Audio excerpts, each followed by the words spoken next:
Thomas Edison introduced Christmas lights to the world in 1880. They were a vast improvement over the dangerous tradition of putting actual flaming candles in a very, very dry tree. But in doing so, he invented a new kind of headache. How did this happen? I was so careful last year.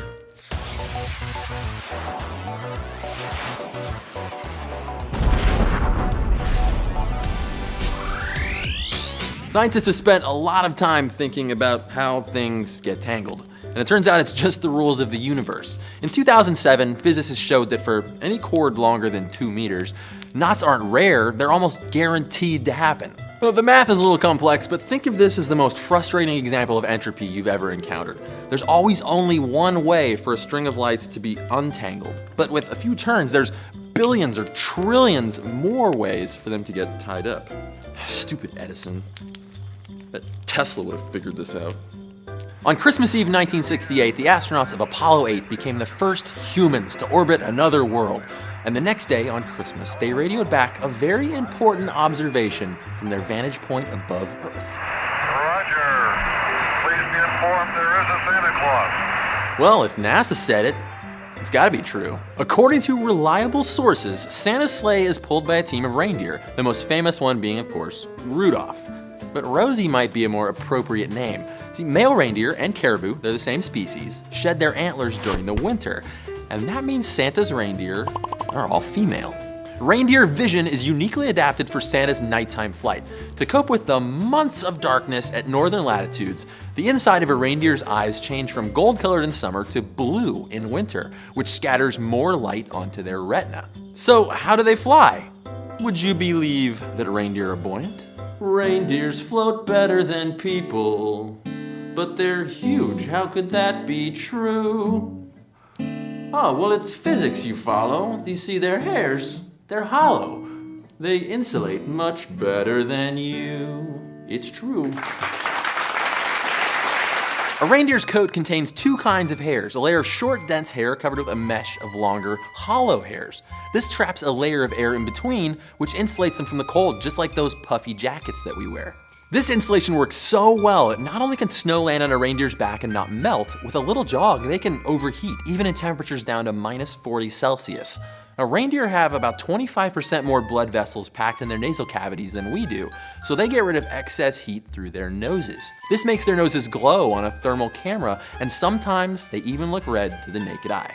But even with his team of flying reindeer, how does Santa get around the world in a single night? I mean, there's only so many hours in a day. Well, luckily, he's got more than 24 of them. If Santa starts delivering presents at, say, 10 p.m. at the International Dateline and travels west with the rotating Earth, he can circle the globe without losing any time.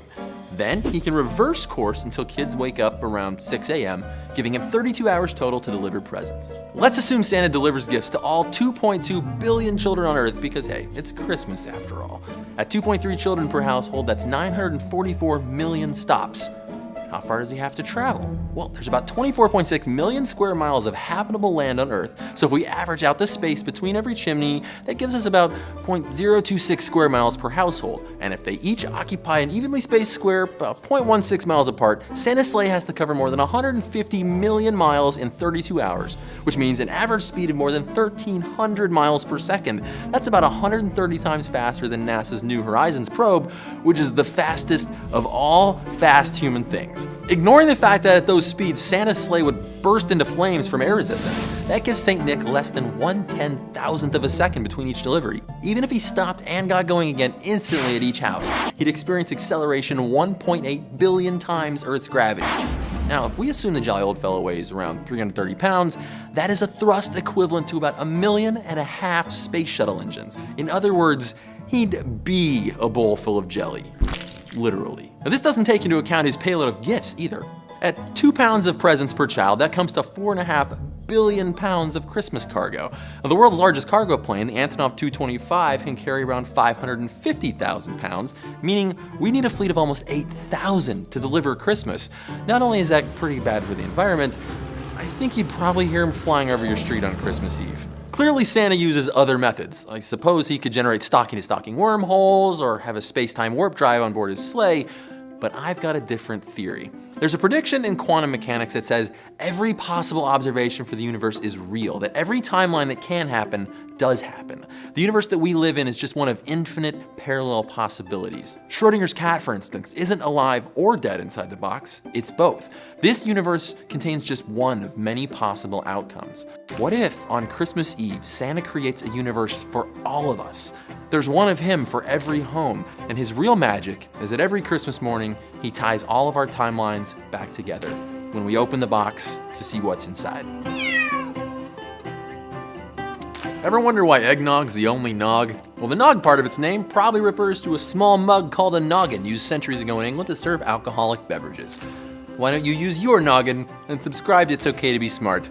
Happy holidays, and stay curious.